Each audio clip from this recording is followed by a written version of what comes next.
The Vraxian Empire had perfected the art of conquest through a simple strategy: strike without warning, decapitate leadership, and occupy while the survivors were still in shock.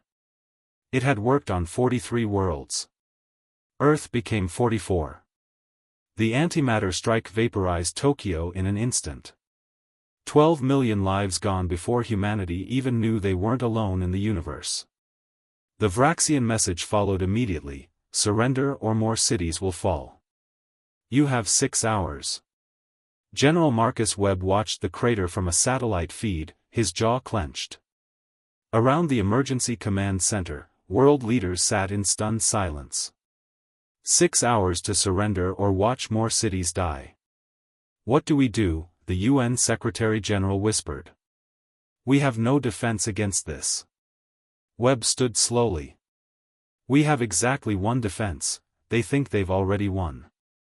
The human response arrived in 5 hours.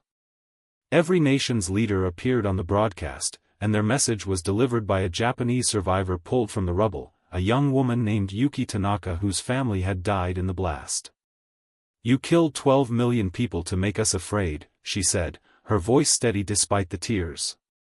You succeeded. We are afraid.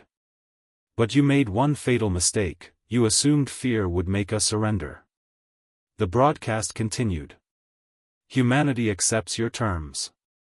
We will discuss surrender. Send your diplomats to Geneva in 48 hours. Vraxian Commander Zaltok chittered with satisfaction. As predicted, the humans had broken immediately. He personally led the diplomatic vessel to Earth, accompanied by a light escort. The humans were already defeated, this was merely formality.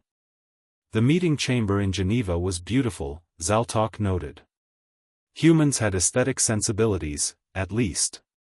50 human leaders sat waiting, along with the girl from the broadcast.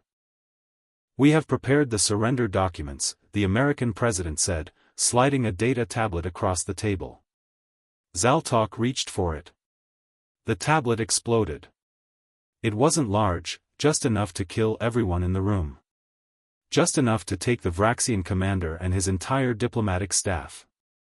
Just enough to leave the escort ships confused and vulnerable to the hidden railgun emplacements humanity had built into the Swiss mountains. The simultaneous broadcast went to every corner of the galaxy. General Webb appeared on screen, standing beside the real-world leaders, safely hidden in bunkers across the globe. The leaders, in Geneva, had been volunteers.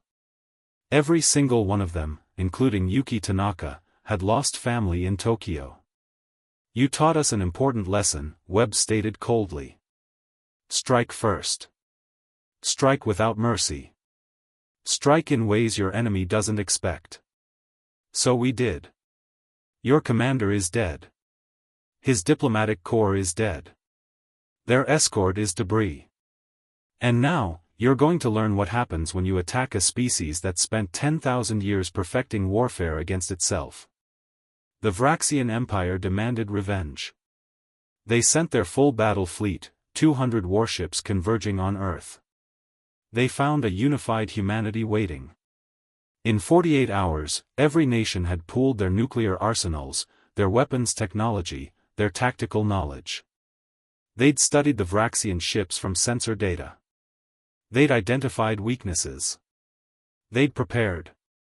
The battle was brutal. Earth lost millions more. 30 cities damaged. Orbital platforms destroyed. But when the smoke cleared, the Vraxian fleet was annihilated. Not a single ship escaped to report back. Humanity's message to the Empire was simple: you struck Earth first. That was your mistake. We've now located your homeworld. We've reverse-engineered your FTL technology. We're coming. Not to conquer, we're not like you. We're coming to ensure you never strike another world again. The Vraxian Empire, facing an enemy that refused to be intimidated and had nothing left to lose, did something unprecedented in their 1,000-year history. They surrendered. Earth's representatives stood before the Galactic Council for the first time, uninvited and unwelcome. General Webb delivered humanity's first interstellar address: we didn't want this war. We didn't choose it. But we finished it. Let this be known across the stars, humanity will extend the hand of peace first, always. But if you strike that hand, you'll face the fist that follows. We learned this lesson in blood. Don't make us teach it again. The galaxy learned a new phrase that day, remember Tokyo.